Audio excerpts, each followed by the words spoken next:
Ini ada pertanyaan lagi. Kemarin ada tokoh Wahabi meninggal. Betul, ada ya, tokoh Wahabi meninggal. Dan jamaah yang bertakziah ribuan. Bahkan ada tokoh imam dari Mekah hadir pada waktu pemakaman. Bagaimana menanggapinya?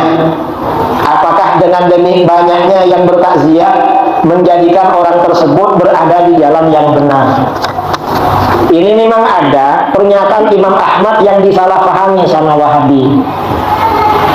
Imam Ahmad itu pernah bilang, ketika Imam Ahmad pernah bilang, bainana wa bainakum yaumul janais, yang membuktikan siapa yang benar, kami atau kalian nanti ketika meninggal. Siapa yang ramai itu yang benar, yang sedikit itu gak benar, kata Imam Ahmad. Nah, ini yang disampaikan Imam Ahmad ini gak bisa dipahami secara literal, secara zahir. Karena kalau dipahami secara literal, rusak pemahaman ini. Mengapa? Ada ulama Wahabi di Mekah, Syekh bin Baz meninggal, Syekh Utsaimin meninggal, Syekh Bakar bin Abdullah bin Zaid meninggal, Syekh Albani di Yordan meninggal. Ini yang takziah ramai. Ramai, ya ramai lah. Lalu kemarin katanya ada tokoh Wahabi yang takziah ramai ribuan. Ini dibandingkan dengan Khomeini kalah. Khomeini di Irak, Syiah yang dikafirkan sama Wahabi, ketika meninggal yang ngantar ke kuburannya 10 juta. Kalau perkataan Imam Ahmad diartikan secara literal, berarti Syiah paling benar. Gak bisa begitu, gak bisa. Kalau diartikan begitu, gagal paham namanya. Maka bagaimana cara memahami? Cara memahami ini harus dibaca dari background Imam Ahmad, latar belakang Imam Ahmad dan kondisi pada waktu itu Imam Ahmad bin Hanbal. Gimana? Pada masa Imam Ahmad bin Hanbal ini ada konflik antara Ahlus Sunnah dengan Mu'tazilah. Mu'tazilah memaksakan akidah kemakhlukan Al-Quran melalui kekuatan penguasa. Imam Ahmad yang menjadi gawang pembela ajaran Ahlus Sunnah wal Jamaah bahwa Al-Quran bukan makhluk. Karena melalui penguasa sampai Imam Ahmad dipenjara oleh penguasa pada waktu itu. Dan orang-orang Mu'tazilah ini merasa karena didukung oleh penguasa, lalu tokoh-tokoh Ahlus Sunnah dipenjara, sebagian juga dibunuh pada waktu itu. Orang-orang Mu'tazilah merasa pasti Mu'tazilah ini diikuti oleh mayoritas masyarakat. Imam Ahmad bilang, bainana wa bainakum yaumul janais. Buktinya nanti kalau kita meninggal, siapa yang banyak?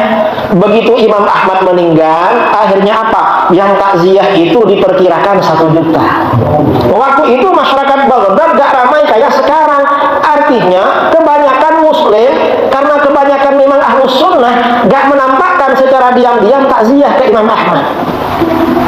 Itu maksudnya. Sementara yang Mu'tazilah hanya sebagian orang yang takziah, karena Mu'tazilah pengikutnya gak ramai waktu itu.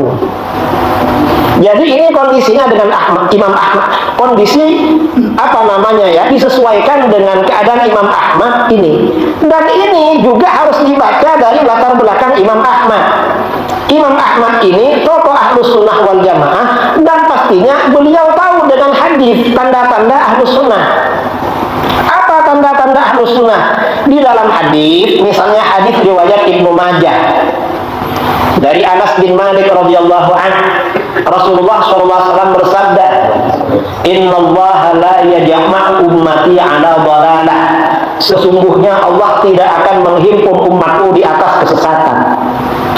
Artinya kalau umat Islam ini bersepakat pasti benar. Ini namanya ijma. Jadi kalau bersepakat pasti benar, namanya ijma. Kalau tak sepakat, fa idza ra'aytum ikhtilafan fa 'alaikum bis-sawabil a'wam. Apabila kamu melihat perbedaan pendapat, ikuti golongan mayoritas. Nah, Imam Ahmad dengan adanya hadis ini dan hadis-hadis yang lain yakin kalau akidah Sunnah wal Jamaah diikuti mayoritas.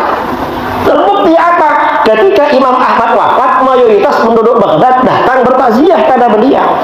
Nah, kalau yang kemarin tokoh Wahabi datang ribuan, itu bukan mayoritas, yaitu aja Wahabi yang ada. Itu aja, bukan mayoritas. Mayoritas umat Islam tetap Ahlus Sunnah wal Jamaah, nggak ikut Wahabi, enggak. Jadi itu cara memahami. Bukan berarti kalau ada tokoh Syiah lalu yang hadir ke jenazahnya 1000, lalu ada Kiai Aswaja atau NU yang hadir 200, berarti Syiah yang benar. Bukan itu yang dimaksudkan oleh Imam Ahmad. Tetapi konflik yang terjadi pada masa beliau, karena Imam Ahmad memang berada di garis depan Ahlus Sunnah wal Jamaah. Karenanya ketika wafat, masyarakat ini berbondong-bondong takziah pada beliau, dan itu mayoritas yang berbondong-bondong. Itu cara memahami. Jadi harus disesuaikan. Nah, kalau Wahabi yang ramai ya itu cuma itu aja, orang yang minoritas itu. Dan guru-guru mereka seperti Syekh bin Baz, Syekh Utsaimin, ketika meninggal yang takziah masih kalah banyak dengan yang bertakziah kepada Abu Ya Syekh Muhammad bin Alawi Al-Maliki. Tapi ketika Syekh Alawi Al-Maliki yang takziah banyak, Wahabi gak mau pakai perkataan Imam Ahmad, gak mau. Tapi ketika Syekh bin Baz padahal kalah banyak dipakai perkataan Imam Ahmad. Ketika beberapa tahun kemarin, masih dekat, Sayyid Abu Bakar Al-Masyhur Al-Adani wafat, kan ramai di tarikh di Yaman. Wahabi gak mau pakai perkataan Imam Ahmad, bainana wa bainakum dinul janaiz. Gak mau. Mengapa? Ini orang sufi katanya. Orang sufi, khurafat, bid'ah, syirik, bilang begitu. Tapi ketika Syekh Mukbil meninggal, gak selama itu diam mereka. Artinya apa? Wahabi ini suka memelintir perkataan para ulama. Kadang-kadang mereka gak paham, memang gak paham. Jadi ini saya kira perlu diluruskan ya, masalah ini. Ya mudah-mudahan bermanfaat lah. Ada lagi?